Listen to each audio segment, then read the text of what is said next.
De retour sur le plateau du Club Cannes pour la suite de cette journée où on a vu donc un match nul tout à l'heure entre le Gabon et Burkina Faso et maintenant Cameroun contre la Guinée-Bissau dans quelques instants.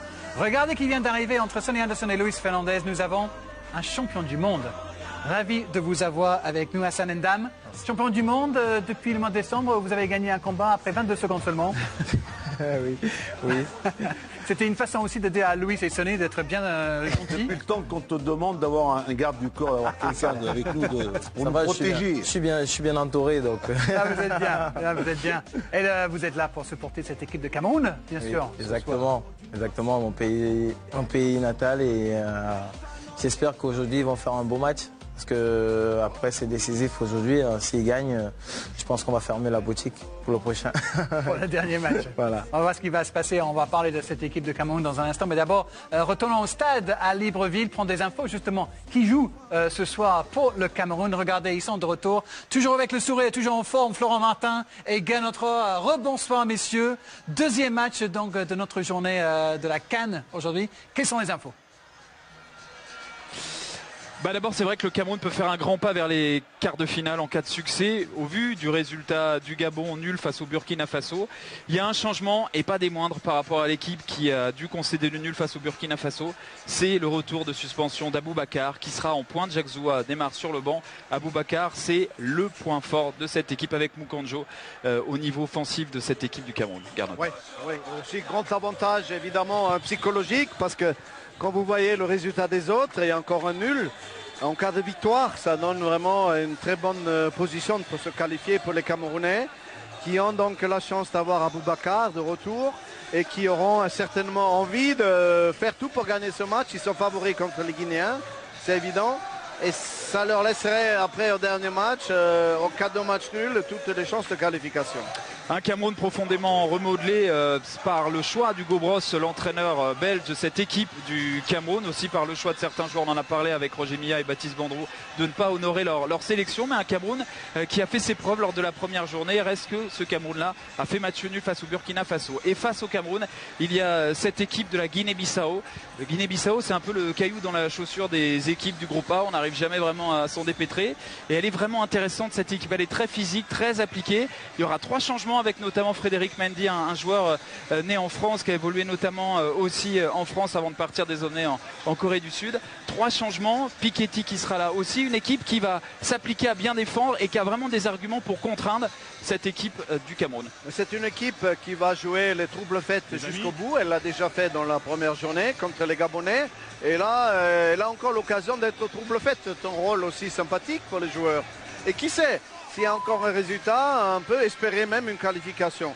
Tout est possible avec cette équipe. Elle a réussi à se qualifier dans un groupe avec la Zambie. Donc elle a des qualités, pas seulement en jouant chez elle. Elle a prouvé également dans leur premier match ici samedi dernier. Le Cameroun veut faire la différence et il va falloir s'imposer face à la Guinée-Bissau pour y parvenir. Merci messieurs, on vous retrouve dans quelques instants. Bien sûr, c'est vrai que la pression monte sur cette équipe de Cameroun qui est à 6 matchs sans victoire à la CAN pour une équipe qui a gagné 4 fois ce tournoi. C'est dur, c'est un moment difficile et on va voir tout cela avec Émeric Danis.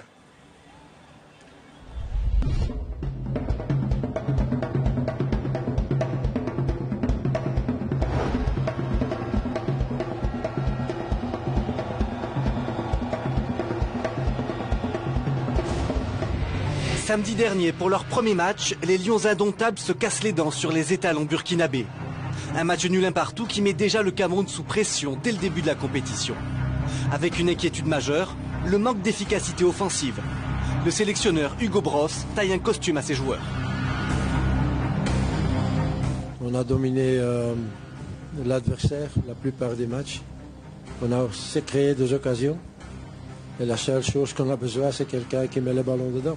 Si on ne sait pas marquer des occasions pareilles, c'est difficile à gagner des matchs. À l'heure des charges, les Camerounais n'ont pas débuté cette Coupe d'Afrique dans les meilleures conditions. Comme trop souvent ces dernières années, un psychodrame se joue avant la CAN. 7 joueurs sur 35 présélectionnés refusent ainsi leur sélection. Parmi eux, des joueurs majeurs évoluant en Europe, comme Joël Matip à Liverpool ou Eric Choupo-Moting à Schalke. Le grand ancien Roger Milla s'insurge contre ces défections. C'est une trahison de dire non à son pays. Vous ne pouvez pas faire de chantage à votre pays. Cela jamais de la vie. C'est grâce au Cameroun qu'ils seront demain de grands footballeurs. S'ils ne sont pas en équipe nationale, il n'y a aucun grand club qui va les recruter. Orphelin de Samuel Eto'o depuis le mondial 2014, le Cameroun n'est plus que l'ombre de lui-même. Il reste sur une série en cours de 6 matchs sans victoire en CAN et connaît déjà des difficultés dans son groupe d'éliminatoires pour la Coupe du Monde 2018.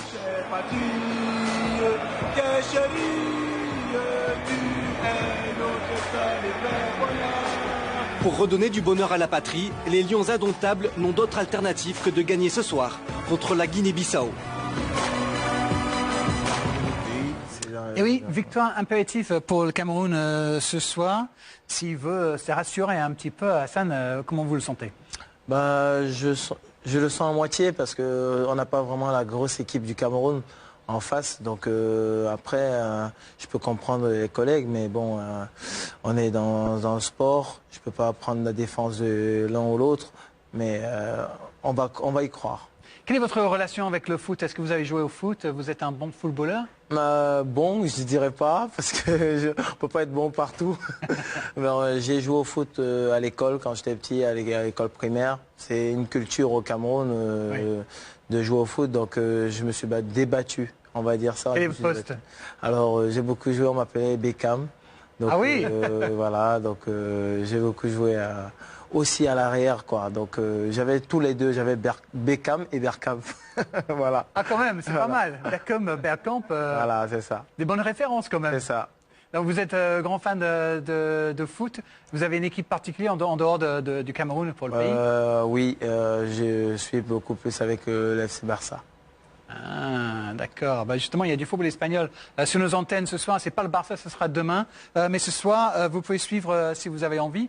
Real Madrid tout à l'heure, c'est à 20h, 21h15. Real Madrid qui va jouer contre Celta Vigo. C'est un quart de finale aller de la Copa del Rey. Hein, c'est bien ça, ce n'est Copa del Rey. Et pendant qu'on y est, il y a du football anglais aussi avec 20h45 tout à l'heure sur Max 6 ou 7 contre Plymouth. C'est un match à rejouer, c'est la Coupe d'Angleterre. Et pendant que je vous donne des rendez-vous, un match de Ligue 1 ce soir, Louis. Caen, Nantes-Caen. Nantes-Caen. Nos séries. À 20h, effectivement, sur beIN Sport 3. Voilà, il y a d'autres matchs en dehors de la CAN. Mais nous, on va se focaliser, évidemment, sur cette rencontre avec le Cameroun. Donc, 4 fois vainqueur de cette compétition, qui est à la recherche d'une victoire qui tarde à venir sonner. La dernière fois, c'était en 2010. Donc, parce que 2012-2013, déjà, le pays n'y était pas, qui était quand même un drame. Voilà, le Cameroun de retour, mais un match nul pour ouvrir cette compétition, un match nul qui n'a pas vraiment fait les affaires de cette équipe. Oui, non, parce que c'est vrai que dans le groupe, on va dire, avec le Gabon, c'était le favori. Quand vous faites match nul déjà sur le premier match, que vous êtes obligé de gagner le deuxième contre une équipe qui ne va pas être facile à jouer. Mais le Cameroun a une tradition, il y a des joueurs qui arrivent avec ce problème avec les anciens joueurs. On sait que c'est très très difficile à gérer ça au Cameroun avec les anciens qui sont là présents, pas que Roger Mila, et beaucoup de joueurs qui sont présents vraiment avec l'équipe, avec l'Ouadji. C'est compliqué pour les jeunes joueurs qui arrivent et de faire leur place aussi, d'être libres pour pouvoir jouer, de s'exprimer. Là, ils ont déjà le premier pas, c'est de se qualifier. Voilà, c'est de pouvoir gagner ce soir avec le retour. Je suis content du retour de Vincent Aboubakar, c'est un joueur que j'adore dans cette attaque-là, avec Andy Clinton, ça peut aller vite. Je pense que voilà, ce côté-là, le Cameroun peut faire quelque chose. Parlons de Aboubakar, justement, le joueur qui était à Lorient, qui était à Valenciennes au début de cette aventure en France. Il est parti à Porto. Aujourd'hui, il est prêté à Besiktas. C'est un joueur qui a quelle qualité pour vous sonner aller, l'attaquant? Quand il était à Lorient, oui. Avec Mukonjo devant ce soir, un joueur que vous aimez bien? J'aime bien tous les anciens joueurs. Après, la nouvelle génération, je ne connais pas trop. Mais par contre, Mukonjo, très bon technicien aussi. Il a fait un bon premier match. On va regarder quelques images de son match contre Burkina Faso. Louis, c'est un joueur qui est très important dans cet effectif de Cameroun aujourd'hui. C'est un joueur qui cherche à jouer dans la profondeur. C'est un joueur qui a un profil qui est un attaquant assez explosif, dans ses déplacements, dans sa vitesse.